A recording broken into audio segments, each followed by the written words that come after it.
ನಮಸ್ಕಾರ ಸ್ನೇಹಿತರೆ. ಇಂದು ನಾವು ಸಾಮಾನ್ಯವಾಗಿ ಮದುವೆಯ ನಂತರ ಬೇಡವೆಂದು ಬಿಸಾಡುವ ವೆಡ್ಡಿಂಗ್ ಕಾರ್ಡ್ ಅನ್ನು ಮತ್ತೆ ಹೇಗೆ ಉಪಯೋಗಿಸಬಹುದು ಅನ್ನೋದನ್ನು ನೋಡೋಣ. ಒಂದು ನೆನಪಿನ ಚಿಹ್ನೆಯಾದ ಈ ಕಾರ್ಡ್ ಸ್ವಲ್ಪ ಕ್ರಿಯೇಟಿವಿಟಿ ಬಳಸಿ ಸುಂದರವಾದ ಡೆಕರೇಷನ್ ಅಥವಾ ಉಪಯೋಗವಾಗುವ ವಸ್ತುವಾಗಿ ಮಾರ್ಪಡಿಸಬಹುದು.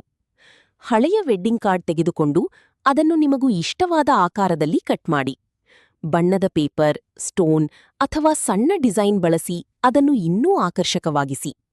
ಈ ರೀತಿ ಮಾಡಿದರೆ ಬೇಡವಾದ ವಸ್ತುವು ಹೊಸ ಲುಕ್ ಪಡೆದು ಮತ್ತೆ ಉಪಯೋಗಕ್ಕೆ ಬರುತ್ತದೆ. ಇದು ಕೇವಲ ಕ್ರಾಫ್ಟ್ ಅಲ್ಲ, ನೆನಪುಗಳನ್ನು ಉಳಿಸಿಕೊಳ್ಳುವ ಒಂದು ಸುಂದರ ವಿಧಾನ ಕೂಡ ಹೌದು. ನಿಮಗೂ ಇಂತಹ ಕ್ರಿಯೇಟಿವ್ ಐಡಿಯಾಗಳು ಇಷ್ಟವಾದರೆ ವಿಡಿಯೋಗೆ ಲೈಕ್ ಮಾಡಿ, ನಿಮ್ಮ ಸ್ನೇಹಿತರ ಜೊತೆ ಶೇರ್ ಮಾಡಿ. ಇನ್ನಷ್ಟು ಹೊಸ ಐಡಿಯಾಗಳಿಗಾಗಿ ಚಾನಲ್ ಅನ್ನು ಸಬ್ಸ್ಕ್ರೈಬ್ ಮಾಡೋದನ್ನು ಮರೆತಬೇಡಿ. ಧನ್ಯವಾದಗಳು.